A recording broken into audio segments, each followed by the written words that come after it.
overcome the mental health care crisis. Throughout this webinar, we all want you to ask questions. Feel free to ask questions, post it in the chat box, and we'll try our best to answer all your queries. Without further ado, let's start the journey together. So over to you, Pranuja. Okay, thank you, Ruchika. Thank you for wonderful intro about me and introducing about me to your Unitina.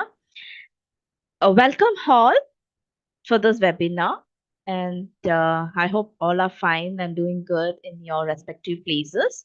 So today we will be talking about the important issues which all of us are facing in day-to-day life, that is mental health crisis. Not only in healthcare aspect, but in all the domain, we are suffering a mental illness now in all individuals. So we'll see what is this mental health illness and how can we overcome that situation to a certain point of time.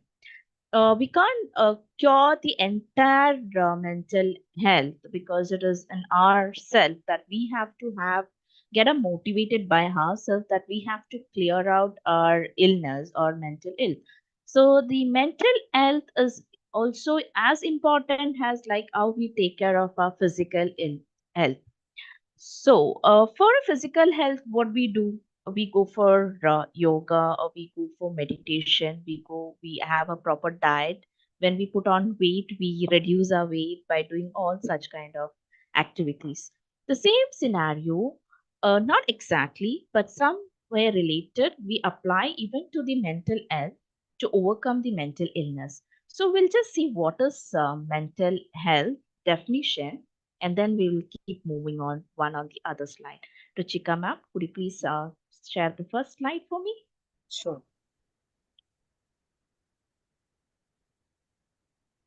One second. I'm sorry. Yes.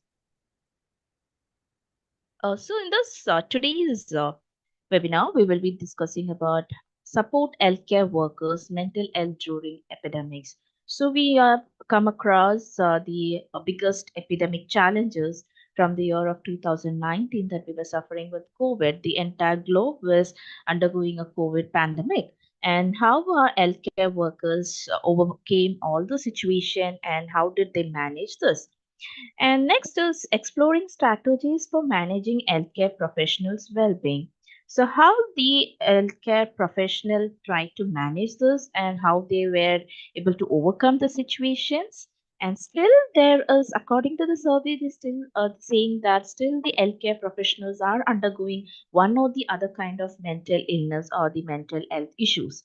And next, we'll be discussing in like about the stress and its management and also some of the few boost up tips how do we need to tackle this mental illness. Ma'am, would you go with the next? So first of all, what is the definition of the mental health? So the definition of the mental health, it is a state of mental well-being.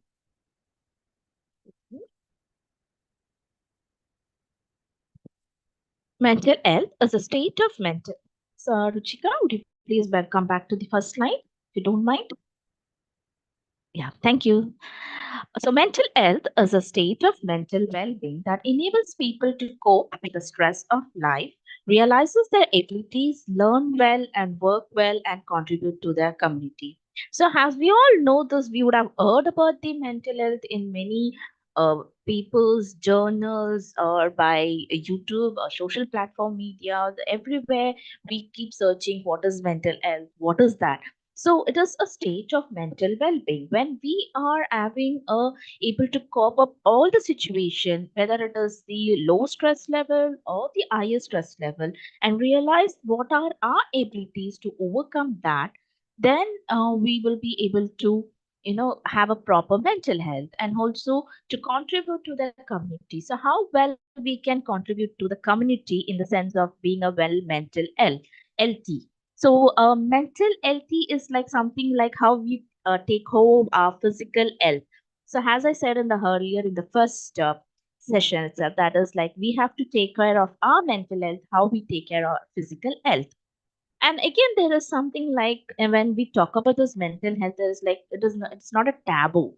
It's okay to seek help. Most of us in this overall the globe, including me, if you take a scenario, I might not go and search or take a help in case if I'm undergoing a lot of stress in my life, because I feel like people think, oh, it is big, not a big deal. They have this many issues. Even I could have this many issues. It is not like that. When someone is trying to tell or share our inner feelings or the stress, it is like that. We have to not take into a taboo or say it is no, you. It is like stigma or something like that. We have to make sure that allow them to speak out and understand what is the stresses they are undergoing, and learn, be empathetical with them, and learn and work what can be the solution to be given to them, and then it helps them to be in a good mental state. We'll go for the next slide.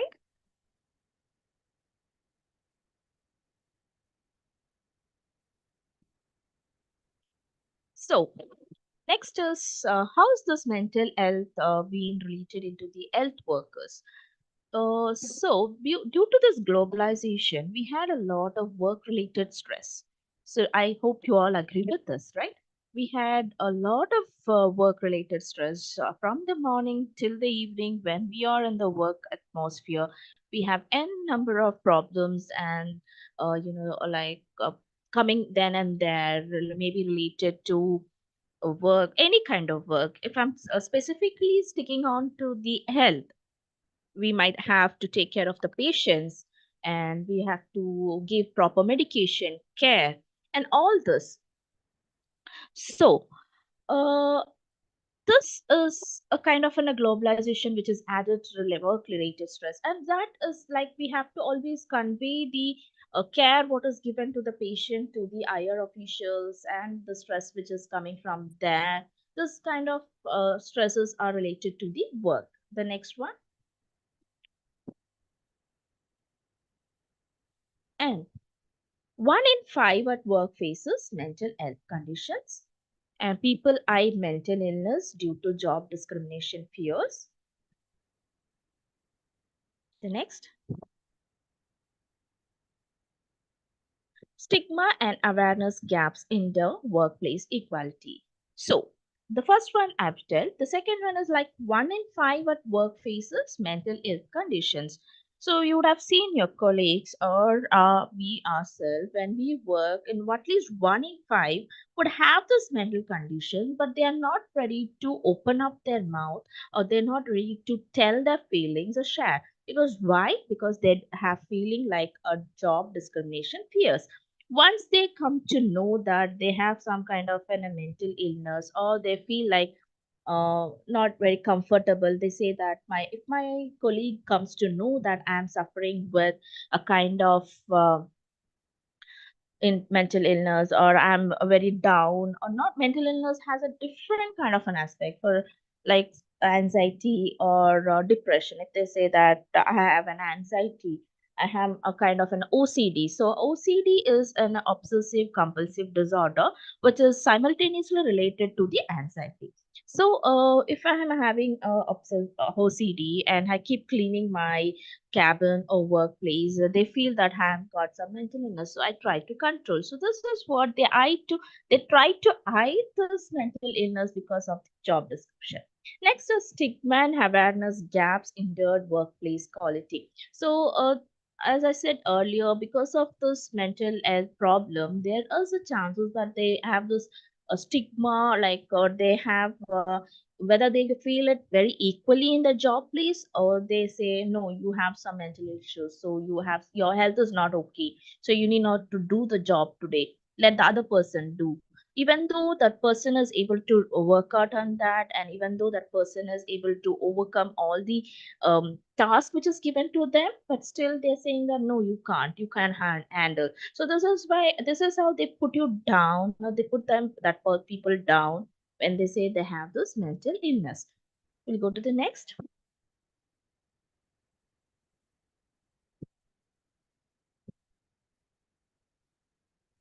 So, how is this mental health? Is or is not?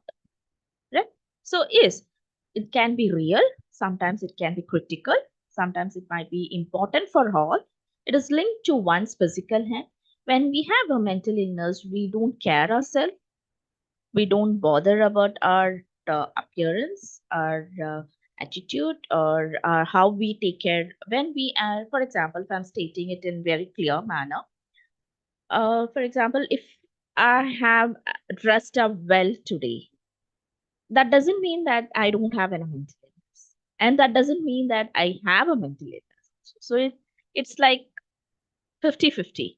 So every day you are on the same kind of way of dressing. All of a sudden you change. You go to work wearing a beautiful dress and you are interacting with everyone. At one point of time, you're not caring about yourself. You are not dressing properly. You're not bothered whether your friend is sitting next to you. Slowly, your mental illness is appearing in your outside world. So that's like linked to one's physical health. So you will start having a headache when you're talking to your friend. You feel like not talking to them, and immediately you say excuses saying that I'm not interested to talk with you. Let me talk later on. So that's how you have like physical health, like headache. But still, it is not an headache which is related to exactly physical health, but which is related to your illness, mental illness, changing slowly over a time. As I said earlier, slowly we keep changing. An aspect of being human, something that needs care. We expect and care. We all in this globe expect a little bit of care from our loved ones. When that has been lost, ultimately we feel very depressed and downwards, right? And next is both positive and negative. We might have a positive attitude sometimes, sometimes we may also have a negative. Then our mood keeps fluctuating, and it keeps like it how exactly, if I give an example, is like women's have a menstrual cycle. When they have the menstrual cycle, they have a lot of fluctuations in their moods. The same kind of an experience can happen even in men's also. When their hormonal imbalances is there, when they have the mental illness, they can have this fluctuating of the moods.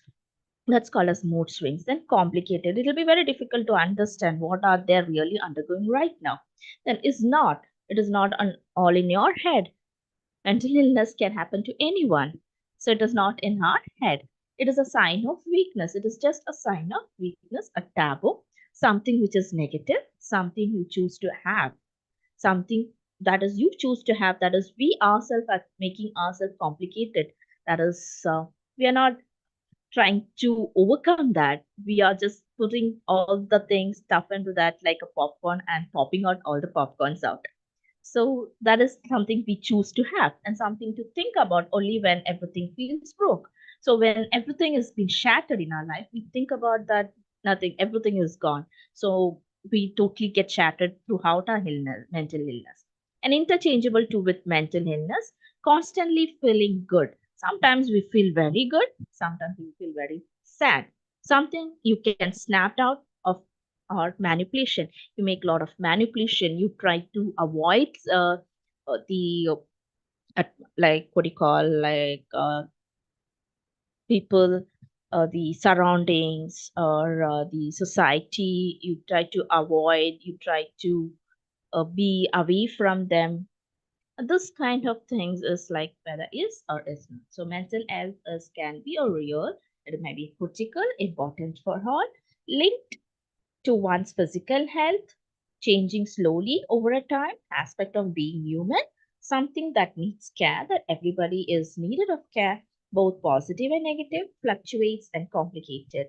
Is not because it is not in our hands, it's not in our head, a sign of weakness, a taboo, something which is negative, something we choose to have. We create ourselves that we have this problem and we are not able to like share the things we are not supposed to share, something to think about only when everything feels broken, and interchangeable to with mental illness, constantly feeling good, something you can snap out of or manipulation.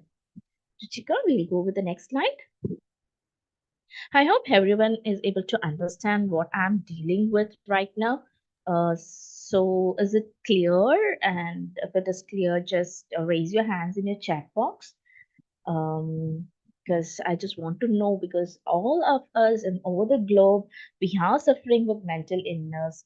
And I know even the world has been celebrating the Mental Health Day every year in the month of October 10th. And yeah, I'll Uh, come to the questions which has been yes, asked. Tanuja. Yeah, Many I'll people come have in the. raised their hand and they've asked questions also in the chat box. Yeah, So sure, sure. after the Yeah, presentation, we'll take the questions. yeah, sure, sure. I'll discuss about your queries, and and then I'll also, there's a lot of questions which is coming in between. I'm not able to concentrate on my seminar. I'll surely answer all your queries as far as my knowledge. And then see, this year 2020, sorry, the last year 2023, the theme was like mental health as a universal human rights. So every year, the WHO organization, or the organization which is involved in this mental health activities, they create an awareness to the people to overcome any kind of mental illness, so that they can overcome the situation and learn many things and be free from their mental illness. Like it is physical health. For if I'm saying a physical health, if they have if I'm put on weight, I can go for a gym and reduce my weight in a month of 6 or 7. And if at the same time, if you don't take care of our mental illness, within the span of 6 or 7 months, it can be become a worsen. So we should understand when is this mental illness is happening in ourselves. We should know, because physical health, we can know when I'm putting on weight, I go like obese, my shapes changes. But ultimately, mental illness is not like that. It is not always visible. You can't see with our eyes. We should only feel that, and then understand, am I going somewhere wrong in my brain, or I'm not doing it properly, or something is happening inside my brain, or I'm not coordinating myself. That is how we understand the mental illness, because mental illness is not always visible. Sometimes it is visible, sometimes it is not visible.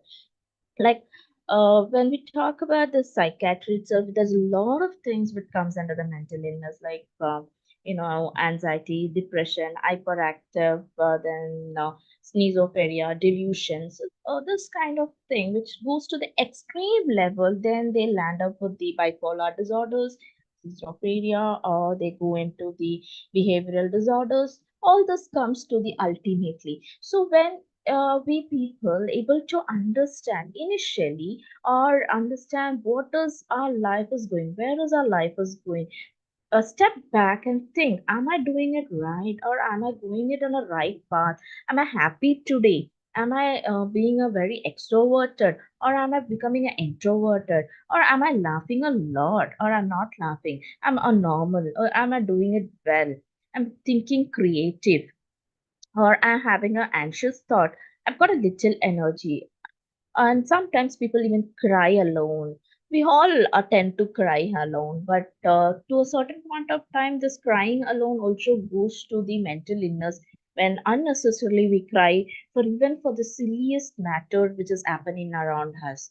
And this association, and we disassociate things with the other things which is not even make sense, or which is doesn't make any relative uh, understanding. The negative thinking, we always have a negative thinking. For example, like I have an interview today, I have to go, and I always say, no, I'm not going to do that good. I know that I'll be able to do that. My inner mind says that I can do it. My subconscious mind says that, yes, you can do it. But still, my conscious says that, no, I can't do it. And this is kind of negative thinking which we keep on need to overcome. So that is what mental illness is not always visible. So it can be sometimes happy, we might be extroverted, all of a sudden extroverted, and laughs a lot. Sometimes we will be out of control. We all laughs a lot. Laughing is very good therapy for all the illness, as we all know that. But still, um, sometimes we laugh a lot with of no reason. Yeah, and again, laughing therapy will go, but still. of no reason. We think for even for the smallest thing, we laugh. Seems to doing everything good and well. Sometimes we'll be very creative. Sometimes we don't. Anxious thoughts. We have a lot of anxious thoughts. Whether I have to go there, whether I have to not go. Whether I can do that, I can do not do that. Whether the things are clean and neat enough, or it is tidy. All this comes in our mind. Little energy. We keep dragging our energies, and our energy keeps going a little bit downer. And crying alone, dissociation. We don't relate things, negative thinkings. Those are the things which is not always visible and which ultimately relate to the mental illness. We'll go to the next slide. Okay, so next, how do we diagnose the mental health? Uh, Usually, we go to the doctor. See, I always tell to everyone whoever have those mental illnesses, like we we're not able. It is not visible. It is not like a physical health which is visible. Like for the, if we have diabetes, we can identify with the blood test. If we have a fever, we can check out with the temperature. And when we have a mental illness, it is not like we can't have any laboratory investigation or we can't take a temperature and diagnose that we have a mental illness. So, mental illness diagnosis is like something different, entirely different from the medical diagnosis. So it is like only and when then when a person sits together, try to speak out, understand what is he undergoing, what is the situation is being going through, only then we'll be able to diagnose this. So this is usually, we all know, it will be done by a psychiatrist or a psychiatric doctor or a psychologist. How do they diagnose this? And this can be diagnosed and by talking to them, and we can understand whether they are feeling sad or they are down or they are very happy. And we have kind of an a psychotherapies which is given for them, or kind of an activities, so to understand whether they're able to concentrate on the particular work which is being given, like how the mentalists keep doing it, and whether they're able to think rationalize for the things. And they sometimes this mental illness will have confused thinking or reduced ability to concentrate. So this can be identified. Next is excessive fear or worries or extreme feels of guilty. They might have some or the other kind of guilt in them. They would have done some mistake, a small, a minute mistake. They feel that I've done, even though they know that is not a big deal or that is not going to make something very fuss about them, but still they worry about the smallest mistake what they have done. They make them very guilt, and they have excess fears or worries. This can be exactly seen in people who have undergone any kind of trauma or any kind of abuses in their life. They'll be having a lot of fear and worries. What am I going to do the next? Would have seen all this in the in movies or in our day life. When any of our friends would have traveled in the public transport, and they would have experienced people behind a person abusing, or anyone else pricking with a holding our body or trying to uh, kind of doing abuse on us. And we again, the next time when we see that public transport, we feel very worried and nervous. Excessive, this becomes very excessive. It'll be a little bit, but when they are undergoing more and more kind of an abuse, that leads to an excessive fears and worries. Next is the extreme mood changes of highs and lows. Some days they'll be very happy and very like extremely happy to be set, and some days they will be extremely low and sad. They don't even get up from the bed, and they don't even do any job. They sit idly even though they know that they have to overcome. All this happens because of the neurotransmitters chemicals which is acting in our brain cells, which keeps changing our moods. We all know that. Then withdrawing from our friends and activities, all of a sudden they try to move out from the friends and the activities what are they doing it regularly. They would have gone for an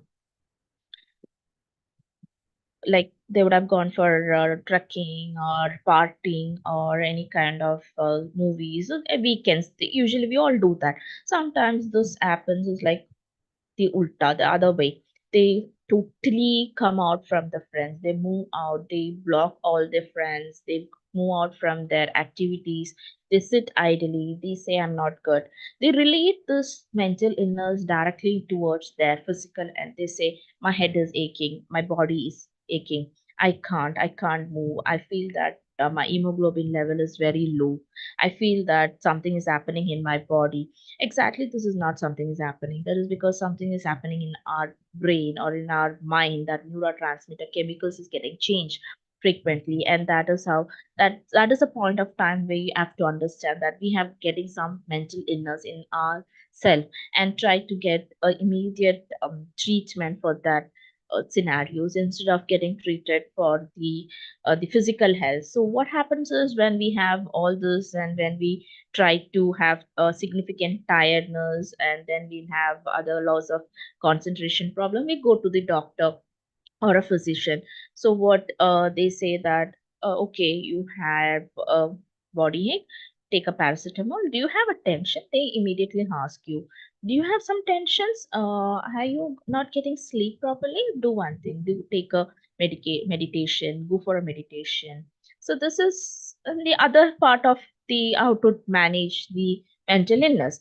But relating again with the physical health will not do anything with the mental health. So you should understand the physical, how you carry your physical, the same way you should carry your mental illness. So when you have a significant tired, low energy or sleeping problems, when you feel all those kind of in a set of things like feeling sad or down, you're not able to concentrate, or you're confused thinking, you're having excessive fears, any of those can be there.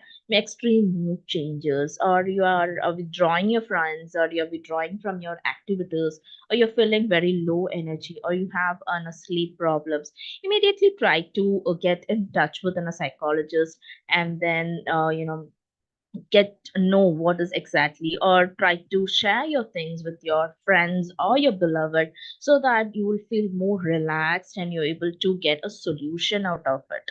When you put all your things into our the small space in our brain, and stuff the things there, and without sharing the things to the other people, we have a lot of this kind of illness which is keeps coming or triggering our self and getting into a battle stages. Next, Ruchika. So, what happens when those mental health issues happen, and what happens when we have a mental illness in our workplace? So, usually we'll be having absenteeism. We all know that. We all are the professionals. We go for the work for our livelihood, and we take off. We have a off, but apart from the off, we go for the absenteeism. People keep taking um, absent, they keep getting absent in between the 30 days of job routine. Even though in the 30 days of job routine they have a 15 days work, only 15 days of work. In the 15 days of work, they work for 4 days. The rest of the days they are absent. They are not able to make time for that, or employees who are dealing with mental issues are more likely to take time off work. They walk out from the office very soon. They make any other reason, any of the one or the other reason, stating that I'm not okay today, I need to go pick somewhere there, I need to go here, I need to go there. But ultimately they would have not gone there. They would have just heading back to their home, sitting idly inside the room. So that is the one of the main impact which seems to be in the workplace, like absenteeism. We can see a lot of absenteeism in the workplaces. The next is Ruchika. Next is accidents and errors, presentism, productivity. So when there is an absenteeism, at the same time there is also a presentism also. So there are people with this mental illness, they will be present at work, but physically present. They won't be doing it fully potential. They won't be using their work in fully potential. Whatever they do, they make lot of errors. If a document is being supposed to be drafted, they would have been changed this document at least for 20 times. They know that they're doing it reasonably or not reasonably. Sometimes they will be on their understand they're doing it wrong, but still they keep doing the same mistake. So they are present at the work only physically, but they are not working with their full potential. Then their mind is not in the uh, you know in the job. They are like something they have to do. It is like, okay, I've come to the job today. I can't go back home.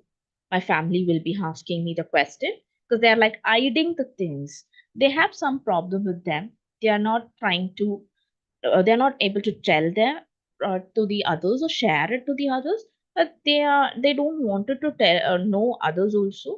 They're keeping it inside with them, and they are present at the job, but they are not working at full potential. What happens when this presentism, the productivity will be very less, and this will affect their career. Then ultimately they will be losing their job. Next is accidents and errors. Mental health problems can lead to accidents due to stress, anxiety, or lack of concentration. So, the main aspect of the mental illness will again direct to the stress and anxiety and lack of concentration. So, what happens over here that when you're traveling, you unknowingly uh, get into an accident, or you are crossing a traffic signal, you don't see this traffic signal, immediately you step into the zebra crossing line. So this is how kind of things which happens in your day-to-day scenario when we are not having a proper mentally fit. Next is productivity. When employees are struggling with their mental health, it can lead to reduce productivity. So this absenteeism, presentism, or accidents or errors, all this is being related to the productivity. Ultimately, our productivity will be very less in our workplace, and this due to this productivity less, what happens? We are losing our career. We are losing our the career growth is not steady. It is going on down. It is plunging up very down. The next is, yeah, I'm just giving a brief all this. I'll give you the solutions and how you have to overcome. And this is like to understand what is this mental illness, how we'll be facing this mental illness when these are the things like I'm relating some of the examples. So one point of time, all would have undergone this kind of situation in our day-to-day life. So if I'm relating this, only then we'll be understanding whether we am I having a proper kind of an, is my mental health is, stable, or do I have a mental illness? All those questions will keep popping out, and the solution is in the last. I'll give you the solutions also. Need not to worry, because a lot of chats they are asking about the solutions. Am I right, Ruchika? Absolutely. There are a lot of questions surrounding the same. Yeah, I'll give you the About solutions. how can they avoid burnout in workplace. So yeah, later on, I think you can cater to all the questions. Yeah, I'll relate all that questions and give you a final solution. Don't worry about that. But it is come back to the previous slide, Ruchika. Sorry. Okay. Yeah.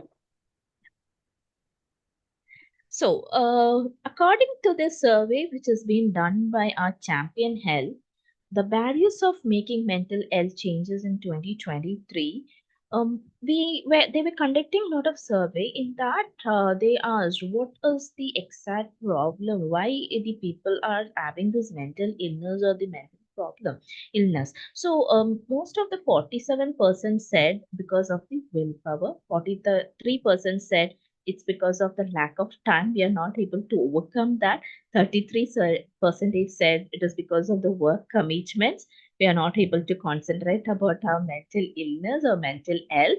And then 26% said because of the family commitments, and that is the biggest barrier. And then 20% said mental health or something like barrier, and 91% said low confidence. 12% said lack of knowledge.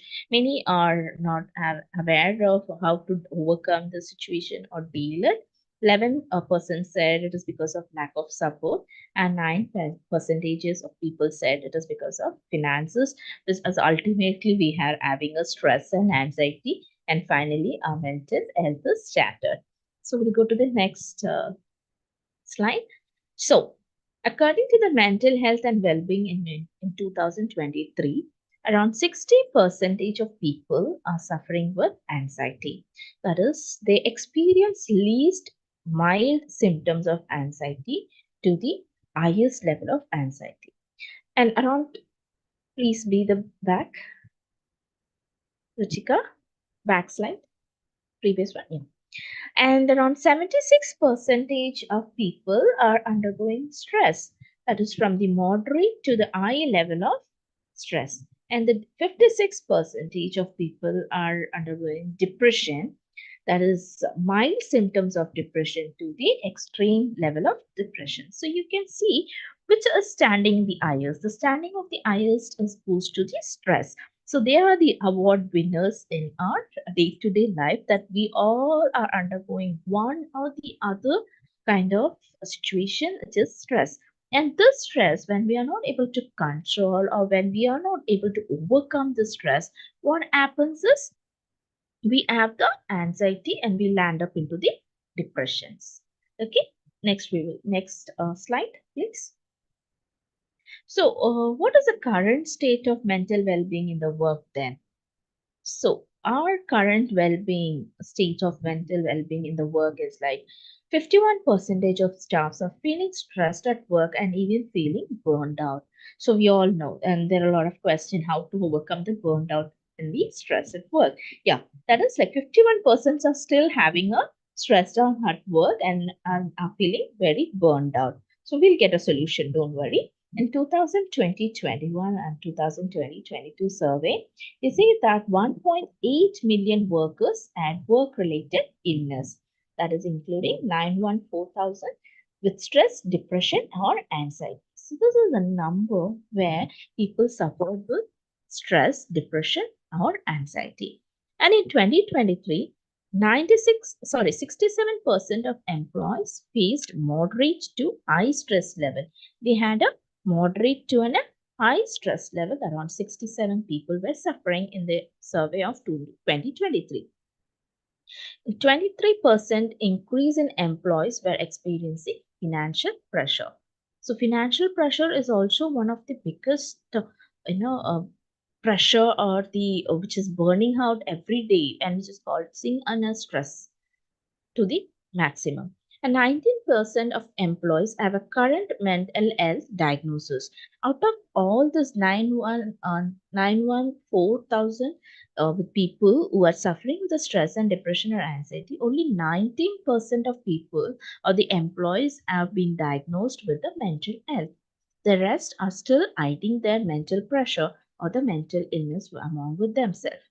And 66% of staffs aged from 25 to 35 years experience symptoms of anxiety. So I guess most of the people who are in this webinar today are in the age group of 25 to 35 years of experience.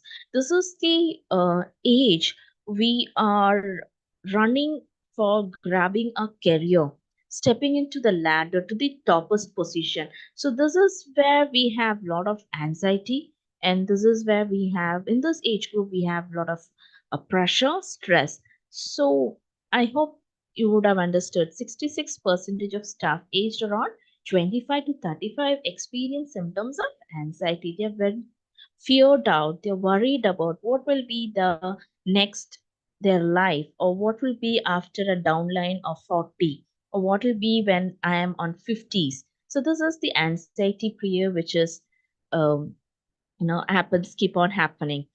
And over 80% of professionals experience fatigue at work. So, because all the stress, depression, anxiety, at the end of the work, we really burned out. The next day, we feel like not going for work. We try to move out, go somewhere, or sit idly. So, this is like they try be very tired, even though they are giving a lot of productivity in their work. They are getting a lot of income, or they are getting the bonuses, the increment, or the positions, or the promotion, whatever so. But still, they are becoming very fatigued at the end of the day. That is around over 80 percentage of professional people, and 51 percentage of staff feel supported at work. At the same time, we are having a people supported at work, that is around 51 percentage. So still we would have seen in many IT hubs or in many professional areas that the environment or the employers are supporting the employees by giving a lot of opportunities to overcome their mental illness or their situations, and overcome their problems by supporting them financially, by supporting them in all the ways, giving them the know, outdoor activities, indoor activities, sometimes meditation works. I hope all would have undergone all this in your work atmosphere. We'll go to the next slide. So, there was a question like, what is difference between the depression and anxiety? So here, this is the differences between the depression versus anxiety. So depression is like a lack of interest or in activities that you usually enjoy. Whatever activities you are enjoying, you lose your interest in that activity, and you try to jump on that activity, and you have a troubling of concentrating, or you have a troubling of recalling or deciding the situations, or recalling the scenarios what has happened in your life. And then you feel a feeling of sadness or hopelessness or worthless. You feel like I have no hope.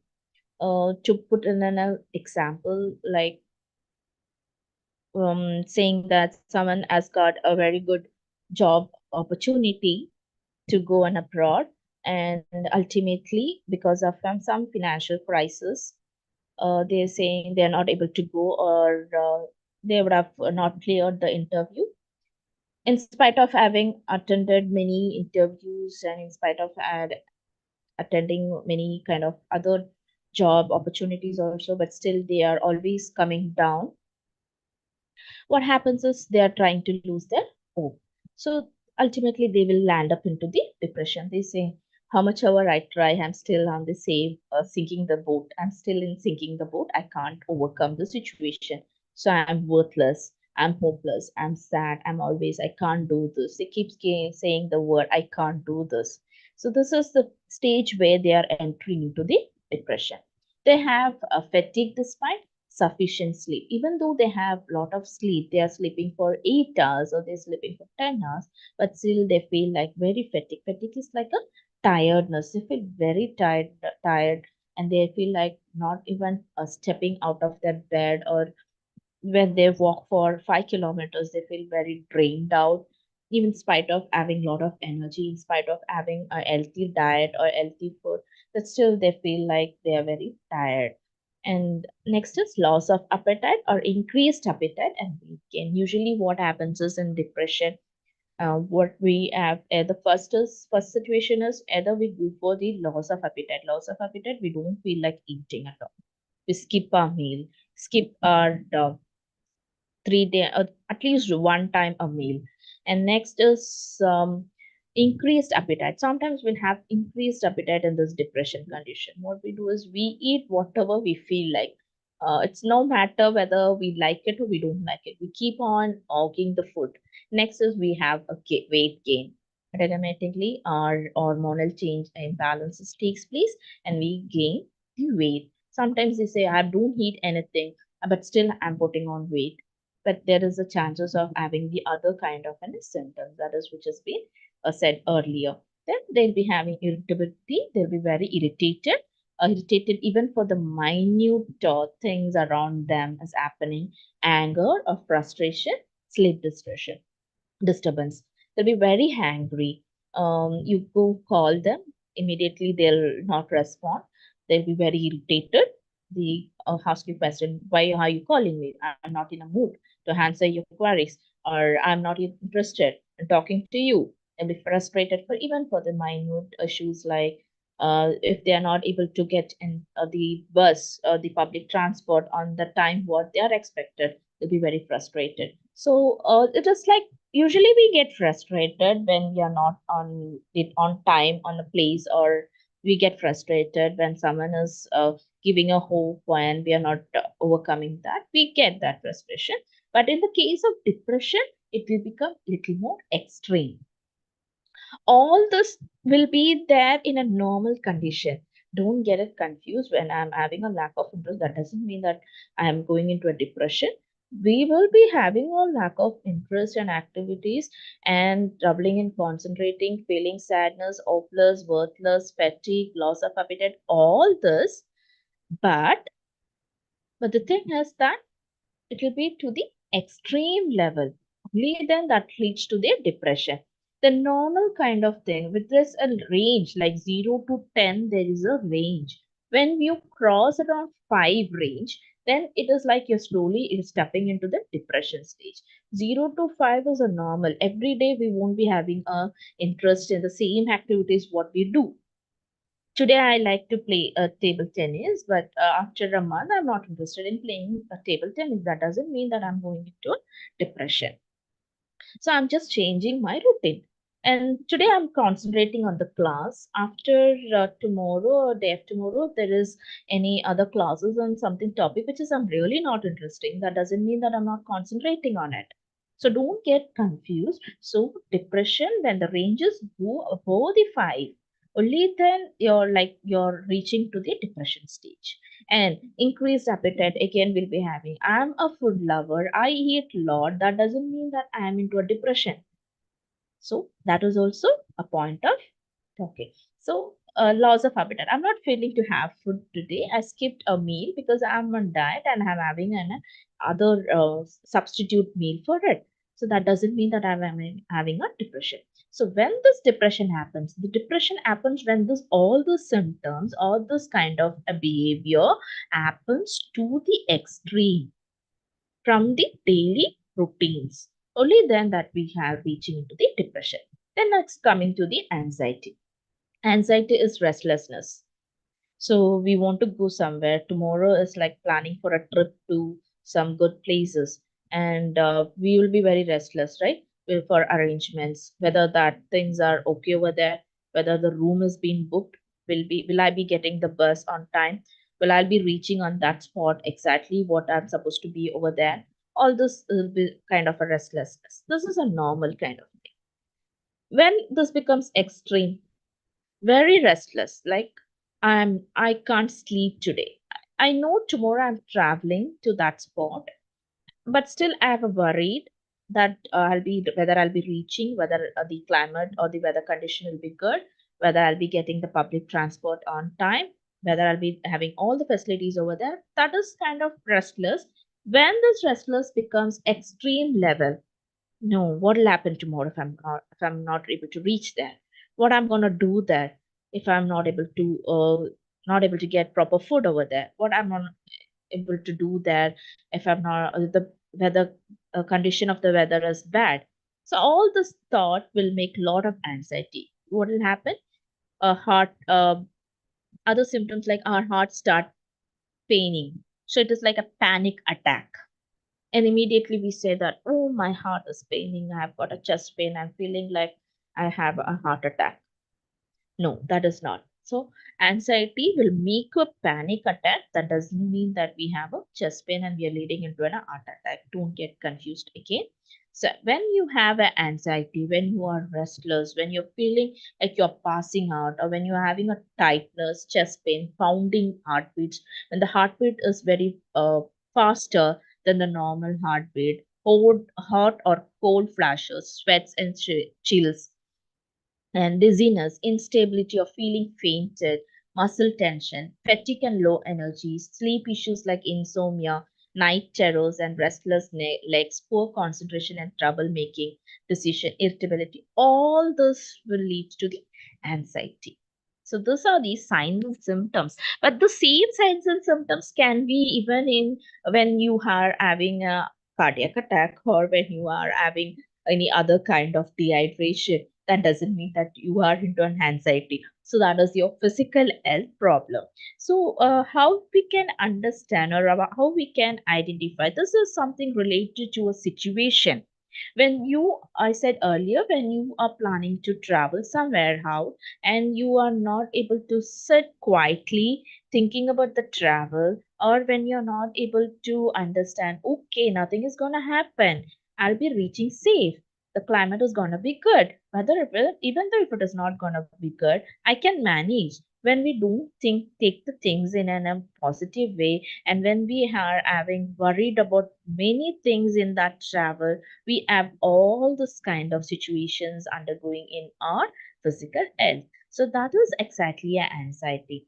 The best example than the traveling is we all would have undergone our 10th grade exam or the 12th grade exam or a graduation exam, right? Before the exam, we would have undergone this anxiety.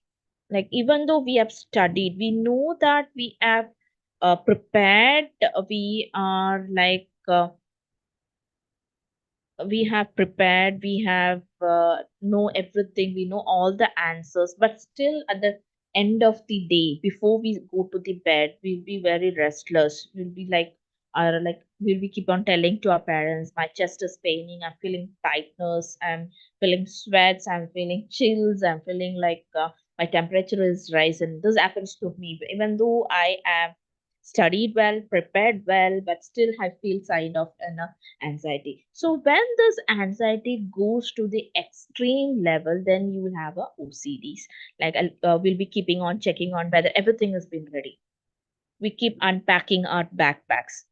We'll keep unpacking our things, or we'll be keeping checking our phones that the time is up, whether the alarm is going to beat on the exact time. So this is like kind of like we keep on cleaning, or we keep on checking this particular things, and again when we are not able to do that, again we'll have the anxiety. So this is kind of an anxiety. So depression and anxiety is not like all the symptoms should be there, or even if it is not there, well and good. If it is there, then you have to get treated, and by having controlling ourselves and getting psychotherapies and all that. That doesn't mean that all those symptoms will keep continuously into depression and anxiety. When you're reaching the range of 5 in a scale, only then we'll be having all this to the worsen situations or the worsen scenario where you have to take a consultant or getting treated. Rather than that, 0 to 5 or 0 to 4 or 5, it is normal. Everyone would have undergone restlessness, feeling like passing out, chest pain. As I said, before the day of exam, we'll be very tired, will be very restless, we'll be thinking what is gonna happen. Have I studied all this question, but which is gonna come into my exam paper? Am I going to write it properly? Am I going to score good marks? All this will be there. I would have not even be slept. That is a normal kind of thing. When we extremely go, and when we have the OCDs, and we're not able to concentrate, totally not able to concentrate, and we're not able to make a proper decision, and we are totally irritated with the situations, or we are not able to with overcome or withstand with the situation, only then we'll be landing into the anxiety. The smaller thing is like sleeplessness, or when we are not able to sleep properly. Maybe it might be other underlying conditions also. So you have to check your hormonal imbalances, whether your hormonal there's any variations. That everything cannot be related exactly to the mental illness. This is an overview. This can happen when it is not being treated. So when we have to treat, when the situation is going more than 5 range, that is to the extreme. When it is in a milder stages, you can overcome with the smaller solutions like self creating creativity, and the like mindfulness therapies and all that things will be done with the 0 to 4 level. When everything goes behind our hand, only then we have to have a exact proper treatment. Next slide, Ruchika.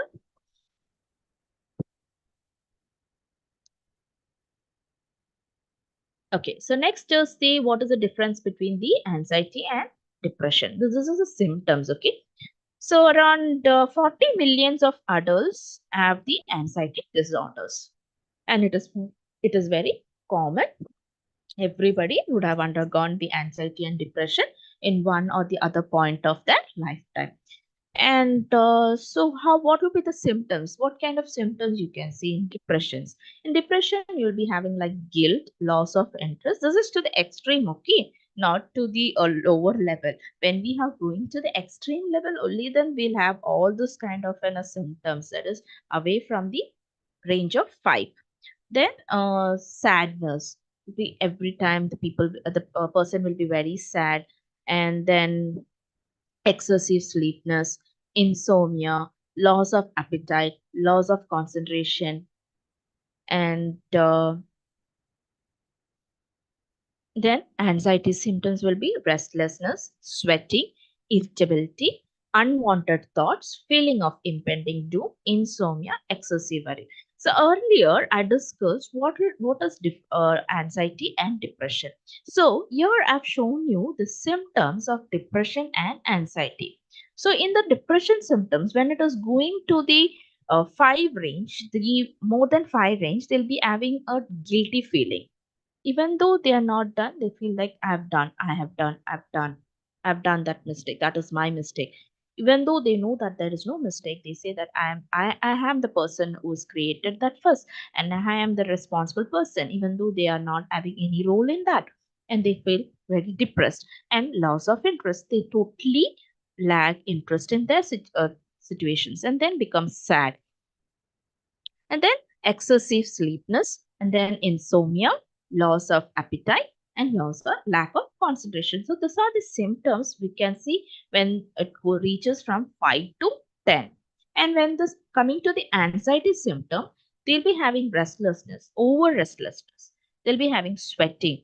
Unfortunately, they'll be sweating in their palms, they'll be sweating in their feet, and they won't be able to hold the pen. Then uh, next, they'll be having unwanted thoughts.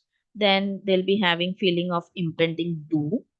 And then they'll be having insomnia. Insomnia is sleeplessness and excessive worry. They'll be worried about lot of things, and they'll be having unwanted thoughts like this is not going to happen and that is not going to happen.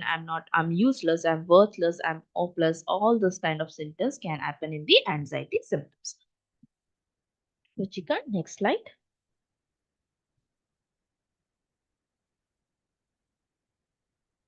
So, when we take apart the symptoms of anxiety and depression in the male and female, around 65 people, 65 women's and 60% women's in anxiety, there'll be around 65 women's are suffering with anxiety disorders, and around 60 women's are suffering from the depression. When comparing to the male gender, around 53 men's are suffering with anxiety, and 50 percentage of men's are suffering with depression. So this is like men's, they are like from the Mars, and females are from the Venus. So females usually don't, women's don't usually share things, lot of things. I guess so. I don't know if they are sharing. That is very good. But gossips, they do it. But apart from that, they don't share their feelings, or they don't share what is happening within them. Maybe because of any kind of fears or worries which has happened to that earlier lifestyle. But men is like they have this depression and anxiety because mainly because they are not able to adjust their family relationship, or maybe they're not able to adjust with the work related, or maybe because of their financial crisis. That is how they become very anxiety and they get depressed. And the that is otherwise versa of the women's. Next slide.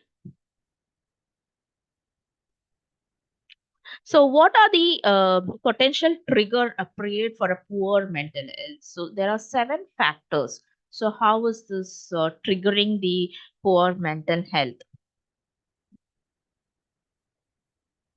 Work problems. Previous slide. Work problems. So the in the work problems, what happens is you're not able to concentrate properly. You're present in the work, but still you're not able to concentrate. You have overload of work. Your colleagues are not able to support you. Your colleagues is not able to adjust you, or like they are not able to, and vice versa, however it is. And we are not able to share things with them, and we have lot of other abuses or other kind of external factors in the work problem that also can trigger a poor mental health, which we are not able to overcome that situation.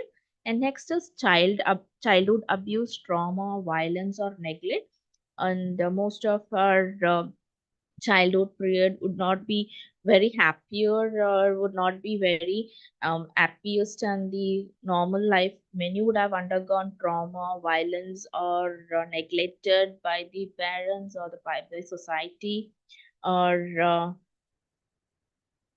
abuses, like any kind of childhood abuses, like sexual abuse, verbal abuse, or from the maybe from the teachers, or from maybe by the outsiders, or maybe from many other society. All this also can trigger a poor mental health when they are growing up and they're facing the society. Then social isolation, like discrimination of the caste, color, creed, and loneliness, feeling very lonely, avoiding of from within a group, within a peer group. And from this can be seen from the like preschoolers, schoolers age, and the school aging. And this still happens in throughout the globe, this work problem. And the childhood abuse and the social isolation is one of the biggest trauma which is triggering to the poor mental health nowadays. Because most of the childhood like no, abuse, childhood abuse, like neglected either because of their family, whether maybe because of the single mother or single parenting system, or no parents. So these are the things which is have that poor mental health. And this, what happened? Okay. So when they are neglected by their home itself, where they are supposed to be very happy, this keeps the seed has been sown inside them, and they have all this kind of problems. They would have undergone all the problems from their childhood itself. Like they won't be able to adjust properly, adjustment problems will be there. There'll be very behavioral disorders in this kind of situations, and they'll be not able to concentrate properly. And all this will also will lead to the poor mental health when they are on the certain ages. And this will again trigger when over a period of a time. And next is social isolation and loneliness or discrimination. As I said, when they are getting discriminated in their job, you are the low status or the high status versus low status, or the caste, color, creed. All this will make a people staying away from the you know stand or away from that society, and make themselves lonely. And they feel very lonely, that will make them very anxious, and that might again lead to the depression. That is how to overcome this. They go having a higher amount of food, or they go have a higher like they gain weight, or they lose their sleepness. Next is caring for family member or friend. So like caring for family members and friends is also a trigger when we care. A previous slide, Ruchika. Yeah, caring for family. Any problem?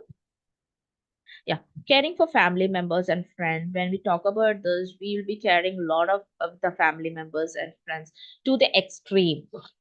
At certain point of time when they are not there with them, we shattered ourselves. We are like nowhere, we don't know what to do next, because we are so dependent with them. We need everything to be asked by them. They are try to control our life. When they are not able to do that, we also lose our interest, and we are not able to concentrate on the other thing. And this also might lead to the poor mental health. Next is money worries. Money worries is the biggest challenging in our day-to-day life, because every day we need money to survive, as we all know. When the money is not sufficient with us, and when we are not able to manage our finance properly, or stability is not there, again we go for the poor, and we get anxious, and we get into the stress. That is also one of the biggest stress challenging when we are financially unstable. Next is death of someone close to you. when someone is very close to us. We all have one or the other person very close to us, maybe our parents, or maybe our loved ones, or maybe someone within our friend circle, or very close to us who wants us to be always next to them, or who are like a mentor for them, or who are guruji or something like that. So when that person is away from us, or when the death has happened all of a sudden, and we keep worrying about the same person, or we lose our mental stability, and we land up into the anxiety and depression. Next is relationship issues. This is one of the other biggest challenges which has been faced in today's globalization world. Like we see most of the nearly around more than 50 percentage of people are getting divorced within a day, or within a day after getting married. Then again, we are not able to get adjusted with the relationship, and we are not able to get adjusted. I'll come to the questions, queries later on. I'll come. Relationship issues, when we are having a lot of problems, we are not able to get adjusted, and we land up into the divorce, and we land up into the separations, and this makes a lot of stress. Because and even the relationship issues last, when I have seen people after having 23 years of happy married life. When we see outside the world, it is happy married life. There might be many problems within their life, that which has not been shared outside. But being after a 23 years of life being together, they go for a divorce. Why? Because they're not able to overcome the stress and the depression or the anxiety into their life, which is both the people are not able to get adjusted. They're not able to share themselves. They're not able to understand each other. They have left their life, or they have lived their life for 23 years of time, lifetime, and they have beautiful kids. Okay, well and good, but outside the world, it is like they are living for the society, but within the inside their four walls, it is like they're always are not talking to each other, not sharing for the past 23 years. So this is also will trigger a lot of their poor mental health. Next slide. So finally, coming to the practical solutions for anxiety and depression. So, what we have to do totally to overcome this anxiety and depression? As I said from the beginning, it is like all of us will have the anxiety and depression for the milder stages. When we are going for the extreme stage, that is where the point where we have to um, help out a friend, or help ourselves to know where we are going wrong, and come back to the circle of point where we have to start a new life. Like, how do we do that? Spending time with the supportive friends and family. It can be a very good friend who can be very supportive, or a family member, and you have to spend time along with them, instead of sitting or avoiding the family circle, or the avoiding withdrawing from the friends. Instead of doing that, try to get time spent it with them whenever you are free, whenever you get a time along with that. And in case if you don't have like supportive friends and family, then occupy yourself in other activities like regular exercises. Nowadays most of people are going for a lot of exercise, like zumba and gym, all this, so that they keep themselves energetic, and they also keep away from their anxiety and the depression.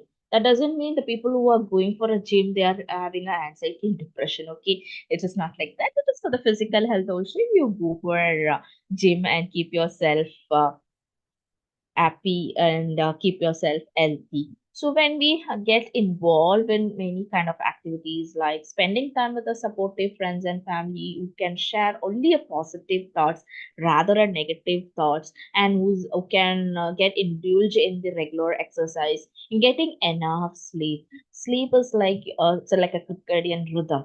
So you have to adjust your biological clock. So I'm going to sleep today at 8 o'clock. So tomorrow also you have to plan your sleep at 8 p.m. or I am going to sleep around 10 p.m. in the night. So next day also you have to adjust your clock around 10 p.m. You have to be inside the bed. So this way, when you try to do it for around a week, automatically your sleep kind of biological clock get adjusted to that 10 p.m. timing, and you'll have enough sleep. And in between your sleep, I kindly request, most of the people are having a habit of screening, and screening is one of the most highest thing which is also leads to anxiety and depression. So most of the people, to avoid this anxiety and depression, not to talk about our personal life or not to share our problems with others, what we ultimately do is we keep on screening. That is, we keep on watching more of the social medias, and we even on the bed we keep on viewing the screen. So this is very bad, and which leads to the extreme level of depression and anxiety as far as I know. So it is better to avoid your screen timing when you are about to go for bed before 1 hour or 2 hours of time. So this is what most of the physicians or the psychologists or the psychiatrists suggest, is that before going to sleep, that how they say, before 2 hours have your dinner, and the same pattern before 2 hours of your sleep, do not watch anything which triggers your sleep cycle, or which triggers your night sleep, like not to watch the newses which makes us more depraved stage, and not to screen have more of chats chit chats after before 2 hours of bedding time. So this is very important to get an enough sleep, and always try to put the phone in the flight mode till you wake up the next day. So you don't have always keep on searching for your phone, because nowadays we people are not without phone. We need to have a phone any point of time, whether on the table, or whether we are inside the kitchen, or whether we are outside, or whether we are in anywhere, any nook and corner in the space, we require phone in our hand. I can understand, but when we comparing to our mental health, is very essential how we take care of our physical health. It is necessary that we have to put our phone into flight mode before going to bed, so that to have a proper and best mental health. Next is dietary adjustment. So, dietary adjustment is very important. As I said, as the screening time is more and more, we don't consider what we are having on our plate. We don't know whether we are taking adequate fiber, whether we are taking adequate protein, or whether we are taking adequate carbohydrate. Most of the time, we are taking inadequate and adequate, more of adequate carbohydrate, not of inadequate. We are taking more of carbohydrate and fats instead of taking fibers and proteins, which is very essential for metabolism. Protein is very essential. That is not being taken. And ultimately, we are taking a lot of carbohydrates, fried foods, and the fast food. And also, we are using a lot of screening. So, this what happens are neurotransmitter chemicals cycle keeps changing, it becomes an imbalance. So this is very important when you take a solution for the anxiety and depression. So when the most of the people would have raised some of the questions, and what you have to do is you have to clear this 1, 2, 3, 4, 5, then go for the next three of the steps. First step is spending time with supportive friends and family. Spend a lot of time with your friends, and that have a regular exercise. Regular exercise can be anything. It is not necessary that you have to go only for gym, spend n number of money, and then get ultimately again another issues. It's not like that. Just go for a brisk walking, go do some gardening, or just walk around around your places itself, or do some regular exercise by watching a YouTube channel, or a lot of channels are providing free exercises. Watch that, do it by yourself, along with your friends, or along with your pets. Pets is also one of the most wonderful anxiety reliever and the depression reliever. Like they don't know anything. Like most of them would have having a pets like dogs, cats, and the birds, small birds like parrots and all. speaking to them is one of the relieving your anxiety. Some people are very extroverted or introverted. Introverted, they don't try to share things even to the public or even to the closest friend or even to the family members, so they can share it to their pets. So they're not going to give anything back to us. They can listen, and we are reducing our anxiety and depression. Next is dietary adjustment. That is and one of the other important aspect, and getting enough sleep. As I said earlier, try to put your phones in your flight mode no matter whatever happens, because we people in this globe are leading into the anxiety and depression. So this is very crucial situations what we all are undergoing, even me, including me. So I am doing this kind of thing. That is, one of my friends suggested me to put the phone into flight mode, and I am also getting a proper sleep nowadays. So this is the only solution as part of me experience myself.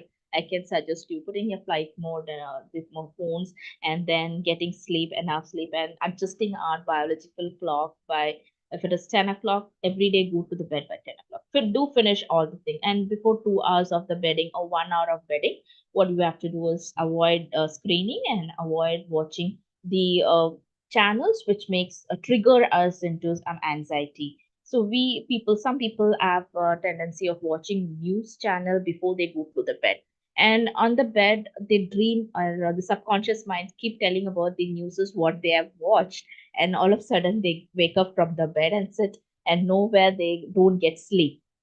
And after some time they keep going to the kitchen, taking some alcohol or taking some drinks or eating some night snacks, and again they try to sleep.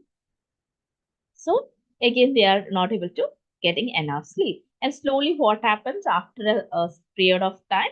Slowly, it can lead into anxiety and depression. Not initially to the extreme level. Only when it is going to the extreme level, only then you will be having anxiety and depression. Initial stages, it is manageable. Solutions, you can keep doing this. And next is dietary adjustment. Dietary adjustment, as I said, cut down the carbohydrates and fried foods before going to bed, and then include lot of fibers and proteins. Fats is also, you have to take saturated and unsaturated. You're not supposed to take saturated and unsaturated. See about the fats content and whether you have to take it or not take it. If you have any underlying disease condition like heart diseases or any kidney diseases, according to that, restrict your diets. Include lot of fibers and proteins is something where you can get adjusted. So only in case of kidney failures, you have to have this protein limited. Rather than that, fibers is very good. So you have to adjust your dietary. How you adjust for your reducing your weight gain? You adjust your dietaries. You take salads. You take kind of in between drinks. All this is very essential to overcome the solution for the anxiety. Next is counseling. Counseling is very, very important. You people have to share your problems with a counsel. That is, a counseling as a psychologist. They can be a psychologist, or the people who have done their, who have graduated psychologist, or the psychiatrist, where you share your problem. They will give you a lot of psychotherapy kind of an activities where you can overcome the situations, where you can learn how you can deal that situation.